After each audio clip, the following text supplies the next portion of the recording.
रामचरितमानस सारसटिक बालकांड। को बड़ छोट कहत अपराधों, सुनि गुण भेद समझहि साधु। नाम और रूप में कौन बड़ा और कौन छोटा है, यह कहने में दोष होता है। साधु लोग इनके गुणों का अंतर सुनकर बड़ाई छोटाई समझ लेंगे। देखहि रूप नाम अधीना, रूप ज्ञान नहीं नाम बहीना। रूप को नाम के वश में देखेंगे और रूप का ज्ञान नहीं होने से बिना नाम का रहेगा। वर्णनात्मक नाम के सुमरन साधन से सिमटे हुए चित्त में सामान्य आदि दिव्य माइक रूप प्राप्त करने की शक्ति होती है। इसीलिए वर्णनात्मक नाम के वंश में यह रूप कहा गया है।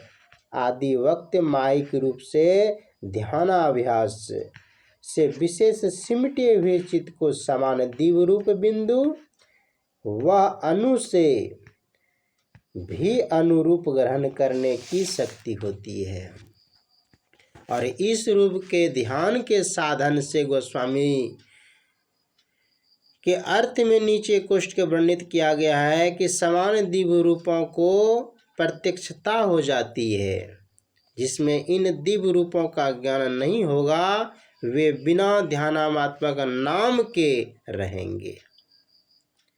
अथवा इससे यह भी कहा जा सकता है कि जब तक वर्णात्मक साधन से चित्त व चेतन वृत्ति व सूरत का अति विशेष सिमटा होकर ब्रह्मांड में चढ़ाई न होगी और वहाँ वर्णित दिव्य रूपों का दर्शन न मिलेगा, तब तक ध्यानात्मक नाम प्राप्त नहीं हो सकता है। रूप विशेष नाम बिनु जाने, करतल गत ना परखहि पहिचाने।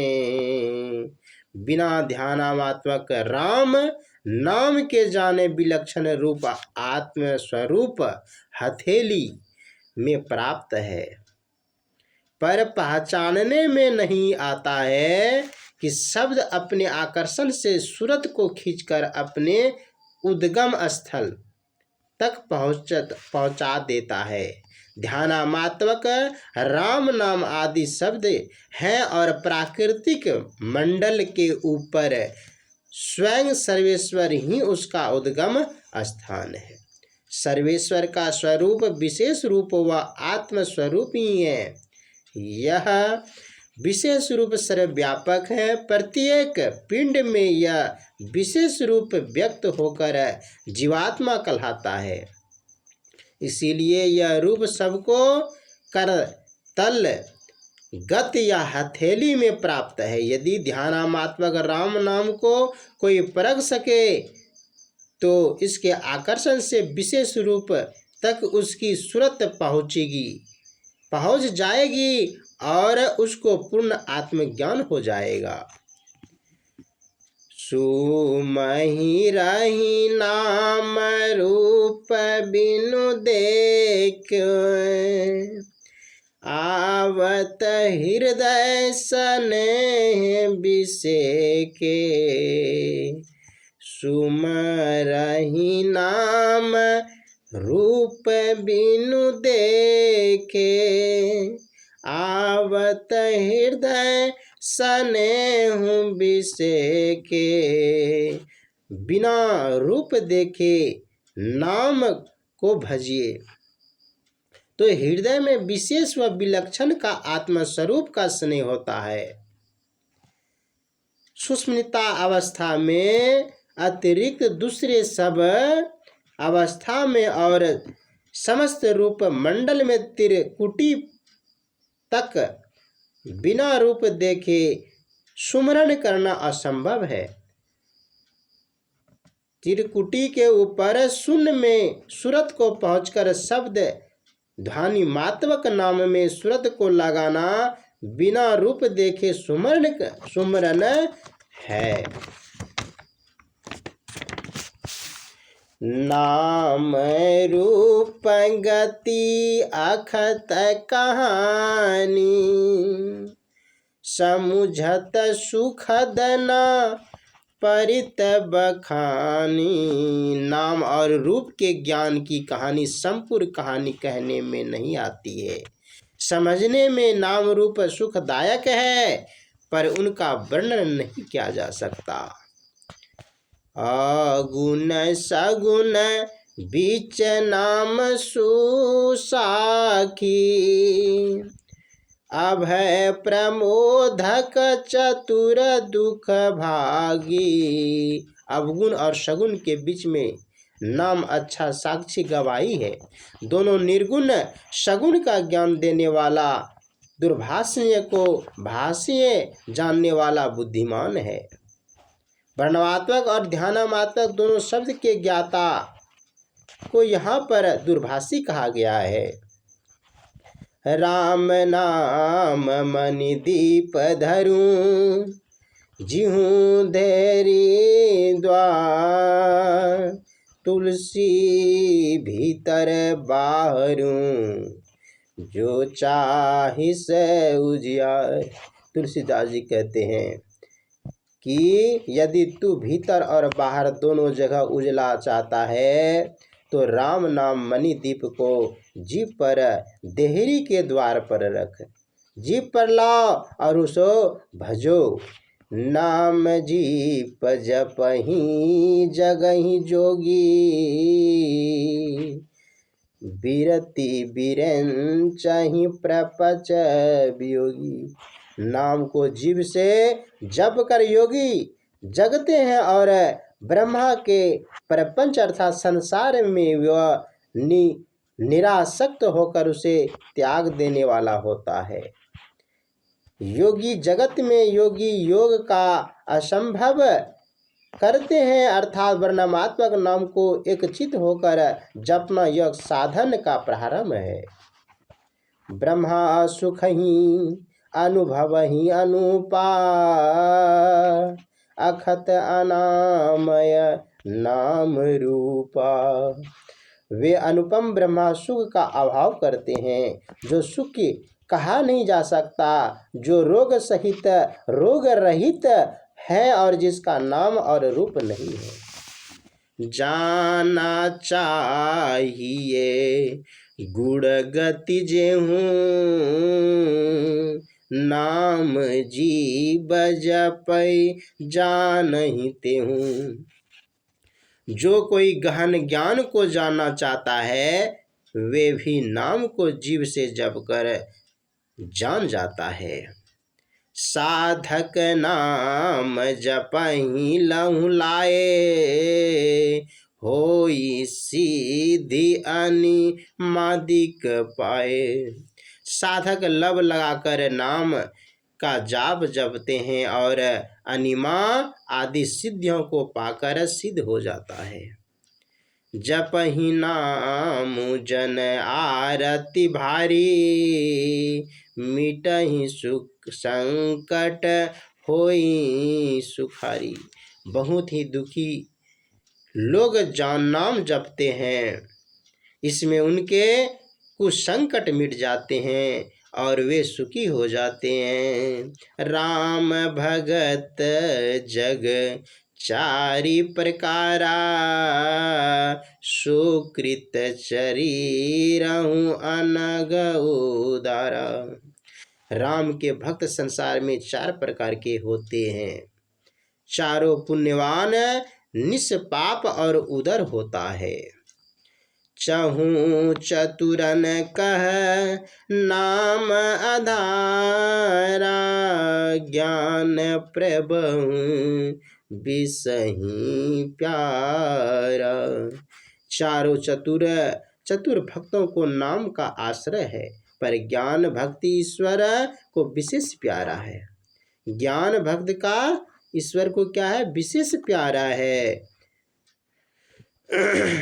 चौपाई 1293 में वर्णित ज्ञानिक है। चौपाई 84 में वर्णित भक्त जिज्ञासु हैं। चौपाई 74 में वर्णित भक्त अर्थात 3 चौपाई 17 में वर्णित भक्त अर्थात 4 में यह ही 4 प्रकार के भक्ति हैं। चहूँ जुग चहूँ श्रोति नाम प्रभाव, कलि विशेष ही नहीं आन उपाय।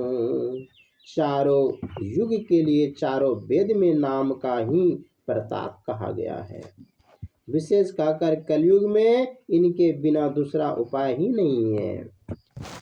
सकल कामना हीन जे राम भगति रस लीन, नाम सुप्रेम पीयूष हदा, तीनहु किए मन मीन। जो सब इच्छाओं से रहित राम की भक्ति में मग्न रहते हैं, वे भी अपने मन को नाम के अच्छे प्रेम में अमृत कुंड में मछली कर देते हैं। अगुण सगुण दुहुई ब्रह्मा स्वरूपा, अखत अगाम अनादि अनुपा। अवगुण और सगुण यह दोनों रूप ब्रह्मा के ही हैं। ये दोनों अकथनीय, अगाध, अनादि और उपमा रहित हैं। ब्रह्मा का निर्गुण रूप तो जैसा चौपाई में अखात, अनाग, अगाम, अगाध और अनूप है, ऐसे सभी समझ सकते हैं। ब्रह्मा सगुण रूप से हैं, विष्णु रूप, विराट रूप, राम कृष्ण अवतार रूप, सब चर अचर रूप योग दृष्टि से दर्शित रूप हैं। आहात, अनाहत, शब्द रूप आदि इन सब रूपों का पूर्ण वर्णत अशक्य हैं। यह थाहे नहीं जा सकते, यह सब बतलाया नहीं जा सकता कि ब्रह्मा ने कब सगुण और रूप धारण किया। इसीलिए सगुण रूप भी अनादि कहलाता है और ना कोई उपमा ऐसे कोई जो दी जा सके। मोरे मत बड़े नाम दुहते, किए जही जुग निज बस निज बोते। मेरे विचार में ब्रह्मा के दोनों रूप से बड़ा है, जिसमें अपने बड़ से दोनों को ही अपने अधीन कर लिया गया है। प्रोढ़ो सुजन जन ही जन की, कहूँ प्रतीत प्रति रुचि मन की। सज्जन लोग मेरे इस कथन के लिए मुझ दास को समर्थक समझें। मैं तो अपने मन में प्रतीत और रुचिकार भर सकता हूँ। एक दारुगत देखूं एकू, पावक समजुग ब्रह्मा विवेकू। अग्नि के 2 रूप हैं। अग्नि के 2 रूप हैं। एक अग्नि तो लकड़ी में रहती है और दूसरा प्रत्यक्ष। इसी तरह ब्रह्मा का भी विचार है, निर्गुण व्यापक रूप और सगुण प्रत्यक्ष रूप। उभय अघम जगु सुगम नाम ते, कहूँ नाम बड़ ब्रह्मा राम ते। दोनों ब्रह्मा के रूप अगम और पर नाम के द्वारा दोनों सुगमता से प्राप्त हो सकते हैं। मैं तो कहता हूँ कि ब्रह्मा निर्गुण और राम सगुण से बड़ा नहीं है। व्यापक एक ब्रह्मा अविनाशी, सतचेतन घन आनंद राशि। ब्रह्मा सर्वत्र फैला हुआ है, एक नाश रहित सतचेतन पुंज और आनंद के ढेर हैं। अस प्रभु हृदय अछत अभिकारी, सकल जीव जग दीन दुखारी। हृदय में ऐसे निर्विकार प्रभु से रहते हुए सब जीव दीन और दुखी हैं। नाम निरूपण नाम जतन ते, सोहु प्रगट जिमि मोल रतन ते। नाम का निरूपण करके, नाम का यत्न करने से वह व्यापक निर्गुण ब्रह्मा भी इस तरह प्रकट होता है जिस तरह रत्न से मूल प्रकट होता है। निर्गुण ते ही भांति बड़ा, नाम प्रभु अपार। कहूँ नाम बड़ राम ते, निज विचार अनुसार। नाम निर्गुण ब्रह्मा से इस प्रकार बड़ा है, नाम का प्रभाव अपार है। मैंने अपने विचार को अनुसार कहा है कि नाम रूप सगुण ब्रह्मा से भी बड़ा है। नाम सगुण ब्रह्मा किस तरह बड़ा है सो अब कहता हूँ। राम भगति हित नर तनु धारी, राम भगति हित नर तनु धारी। सही संकट किए साधु सुखारी। राम विष्णु भगवान ने भक्त के लिए मनुष्य शरीर धारण करके संकट सहकर साधुओं को सुखी किया, साधुओं को सुखी किया। नाम सो प्रेम जपत अन्यासा, भगत होई मृदु मंगलवासा। भक्त लोग नाम का प्रेम के साथ भजन कर बिना परिश्रम प्रसन्नता और आनंद के घर हो जाते हैं। ब्रह्मा राम ते नाम बड़ा, बर दायक वरदानी। राम चरित्र सत कोटि मह, लिए महेश जिये जानी। श्री शिव जी ने नाम को सगुण ब्रह्मा राम ने बड़ा और वर देने वाले को भी वरदाता जानकर 100 करोड़ रामचरितमानस से नाम को सार रूप जानकर ग्रहण किया है। रामचरित्र मानस यही नामा, सुनत श्रवण पायहि विश्रामा। इस कथा का नाम रामचरितमानस है। इनको कान सुनते ही आनंद को मिलता है। गोस्वामी तुलसीदास जी कहते हैं कि श्री राम जी की कथा का नाम जिसका वर्णन करना मैंने आरंभ किया है, रामचरितमानस सरोवर। रामचरितमानस श्री राम जी की चरित्र का सरोवर है। मन करी विषय अनल बन जाई, होई सुखी जो यही सर पराई। मन रूपी हाथी विषय रूपी वन की अग्नि जलता हुआ यदि इस सरोवर में रामचरितमानस में पड़े, वह भी सुखी हो जाएगा। वो क्या हो जाएगा? सुखी हो जाएंगे। रामचरितमानस मनु भावने, बिरचहु संबहु सुहावन पावन।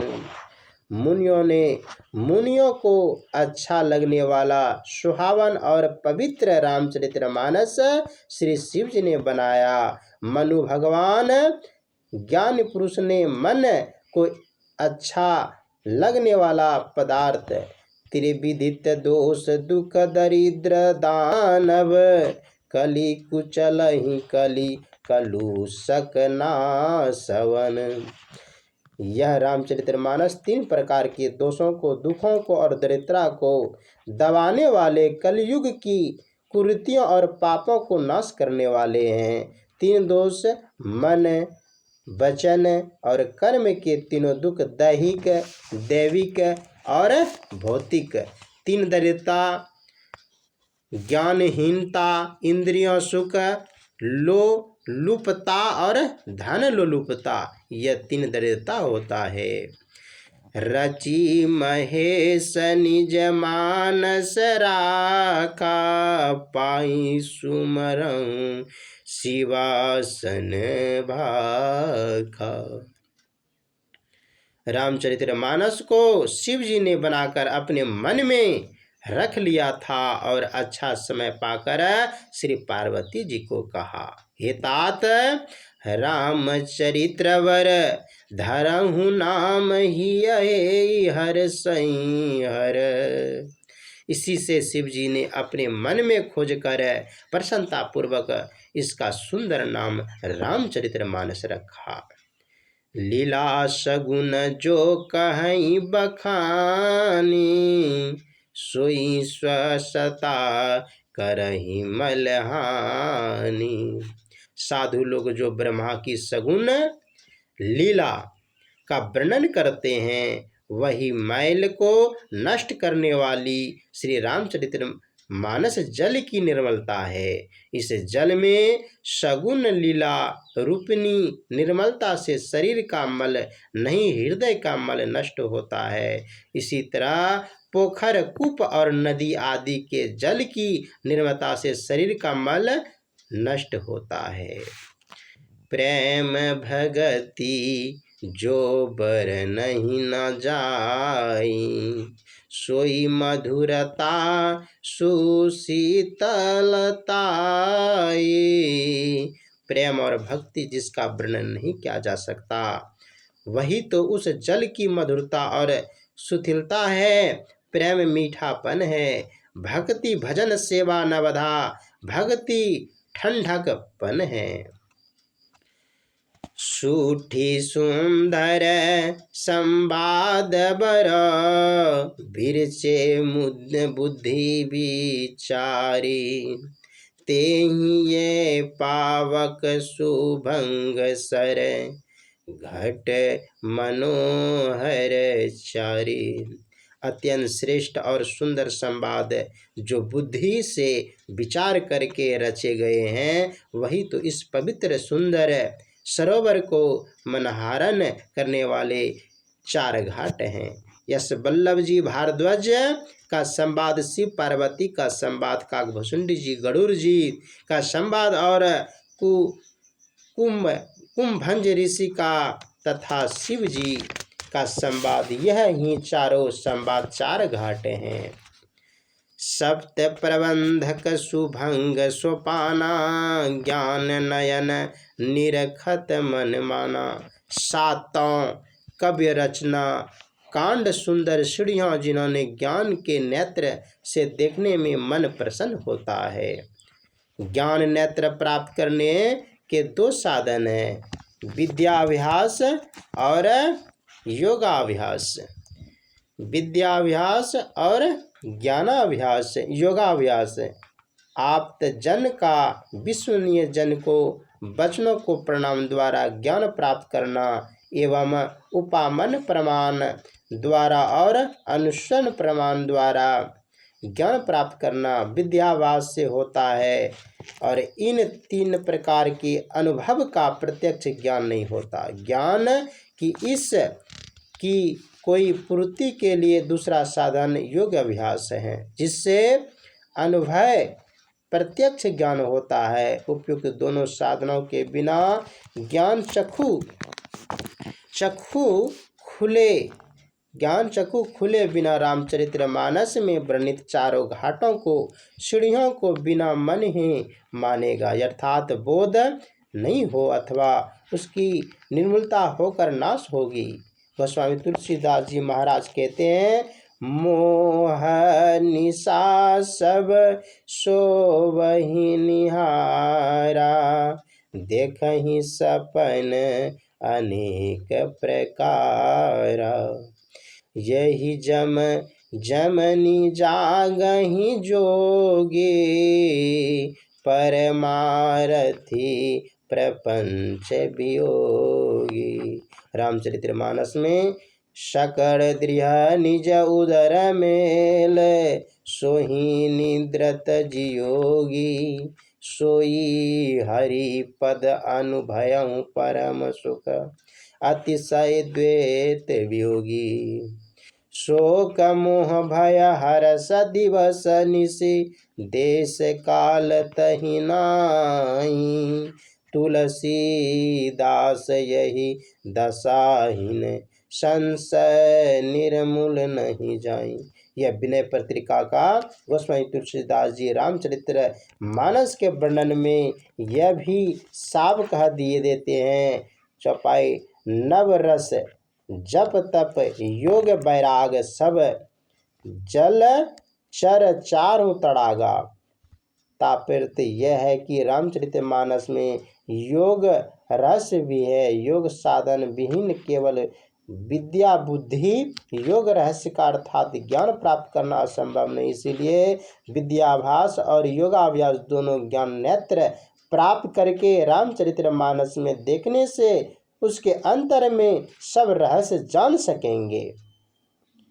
कोरे शब्द को जानने से काम पूरा नहीं होगा। रघुपति महिमा आगुन आबाधा, बरनत सोई बर वारी अगाधा। राम जी के विघ्न रहित निर्गुण महिमा का वर्णन करूंगा, वही श्रेष्ठ जल की गहराई है। श्री रघुनाथ जी की निर्मल महिमा बाधा और विघ्न रहित हैं, और श्री रामचरितमानस का निर्गुण महिमा बाधा और विघ्न रहित हैं। रामचरितमानस के साधु रूपी बादलों द्वारा बरसाए हुए राम के सुंदर यश रूपी उत्तम जल की भी गहराई वही है। साथ ही साथ निर्गुण रूप का उत्तरकांड में बहुत सरलता पूर्वक प्राप्त होने योग्य बतलाया है। यथा निर्गुण रूप सुलभ अति, सगुण जन नहीं को, सुगम आगाम नाना चरित्र, सुनहि मुनि मन भ्रम होए।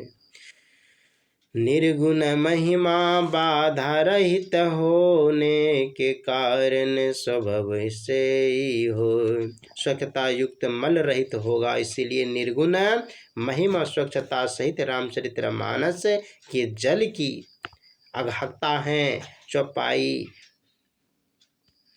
116 में कहा गया है कि सकुल लीला सगुण लीला रामचरितमानस के जल की स्वच्छता और स्वच्छता जल का उत्तम गुण है। सही, परंतु अगाध रहित स्वच्छता से अथवा अल्प स्वच्छ जल से विशेष मैले नष्ट नहीं हो सकती। और उत्तरकांड के उपयुक्त दोहे में सगुण रूप को मुनियों के मन में ही भ्रम मल उत्पन्न करने वाला कहा गया है। और उनमें से भी कहा गया है कि सगुण रूप को कोई जानना नहीं है, जैसे कि ब्रह्मा और इंद्र ने श्री कृष्ण भगवान को ना जान सकने का कारण विरोध काम किया। ऐसे कथा ब्रह्मा ने गौ हिरण और इंद्र द्वारा वज्र पर जल बरसने आदि भी भागवत में है कि स्वयं श्री रामचरितमानस में नारद, सती, गरुड़ और काकभूषणी जी आदि के मोह में पड़ने पर वर्णन है।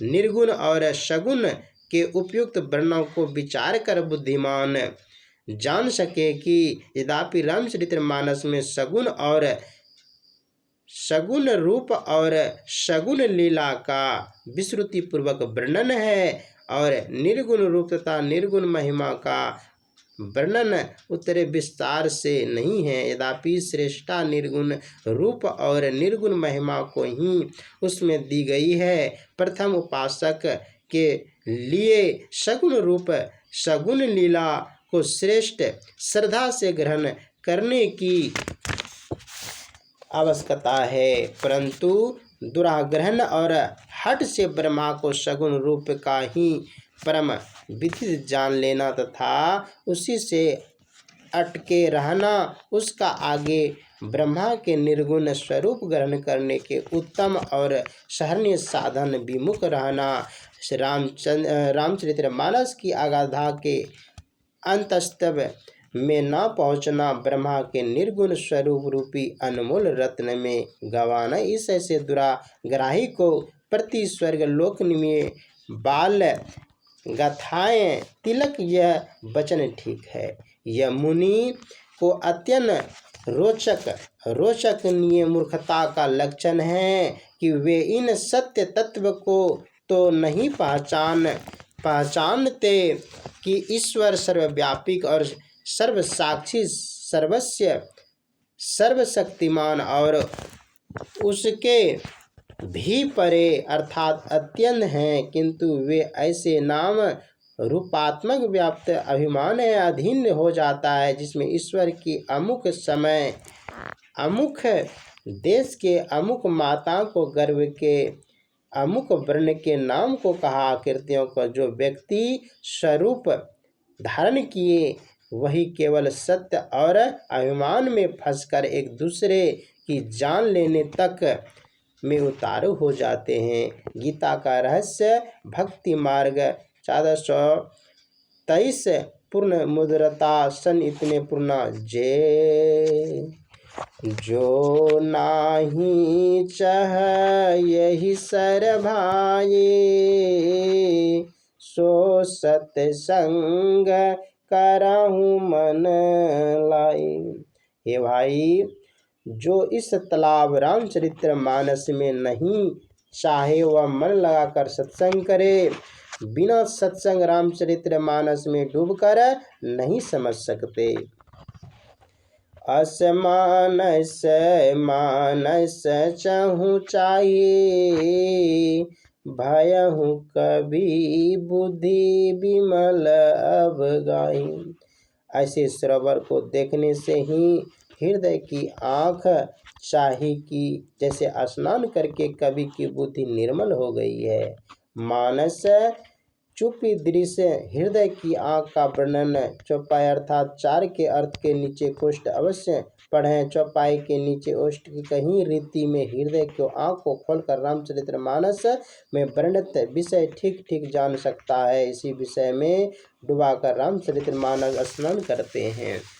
पर यदि जिस हृदय की आँख खुले बिना रामचरितमानस के विषय को जानना असंभव है, जिनहि यही बारही ना मानस धोए ते कायर कलिकाल बिगोए। जिन्होंने रामचरितमानस इस जल से हृदय नहीं धोया, उन डरपोकों को कलिकाल में बिगाड़ दिया। भक्ति योग को साधों बिना हृदय की आँख नहीं खुलेगी। भक्ति योग को साधकों बिना हृदय की आँख नहीं खुलेगी और इस आँख को खुले बिना हृदय नहीं धोया जा सकेगा। साध ने यह परिश्रम को ना सह सकने वाले सुत आलसी विषय लोपुम और सत्य परमात्म साधक के लिए पुरुषार्थहीन मनुष्य को कायर कहा गया है। गोस्वामी तुलसीदास जी महाराज रामचरितमानस की कथा इस प्रकार आरंभ करते हैं कि एक बार मकर स्नान के अंतर्गत प्रयास निवासी भारद्वाज मुनि ने अपने विवेकी याज्ञवल्क्य मुनि के चरण पकड़ लिए और आश्रम में ठहरा रखा और विनती करके उसने पूछा कि हे नाथ, राम कौन है? राम कौन है? एक राम तो अवधेश राजा दशरथ के कुमार हैं, सो वही राम है या कोई दूसरा है? जिनको महादेव जी भी भजते हैं। यह सुनकर यज्ञवल्लभ जी मुनि ने उत्तर दिया कि ऐसे ही संशय भवानी सती पार्वती जी ने भी किया था। ऐसा संशय भवानी पार्वती जी भी किए थे और महादेव जी ने इसका उत्तर विस्तार पूर्वक वर्णित किया था।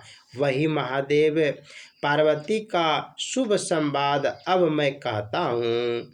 यह संवाद किस समय और किस कारण हुआ था सो भी कहता हूँ। एक बार त्रेता में सती सहित शंकर कुंभम ऋषि के पास गए। वहाँ ऋषि ने राम कथा वर्णन किया, राम कथा की वर्णन की। शंकर जी ने बड़े ही आनंद से उसे सुना। फिर कुंभव ऋषि ने शंकर जी से हरि भक्ति के बारे में पूछा। शंकर जी ने उसको अधिकारी समझकर उनके सामने हरि भक्ति विषय का वर्णन किया। इसी तरह कथोपकथन में शिव जी का कछु काल तक वहाँ पर ठहर गए। फिर शिव जी अगस्त कुंभज जी ने विदा मांगी, सती सहित अपने भवन को चल दिए।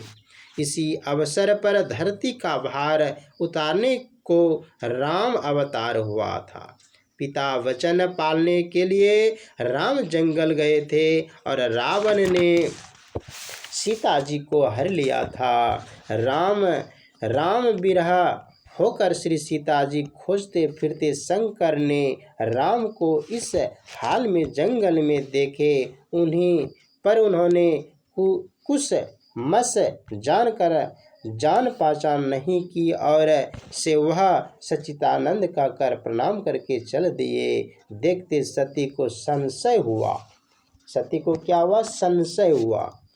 ब्रह्मा जो व्यापक बिरच अज, अकल नहीं अवभेद, सो की दे धरहि होई नर, जाहि ना जानत वेद।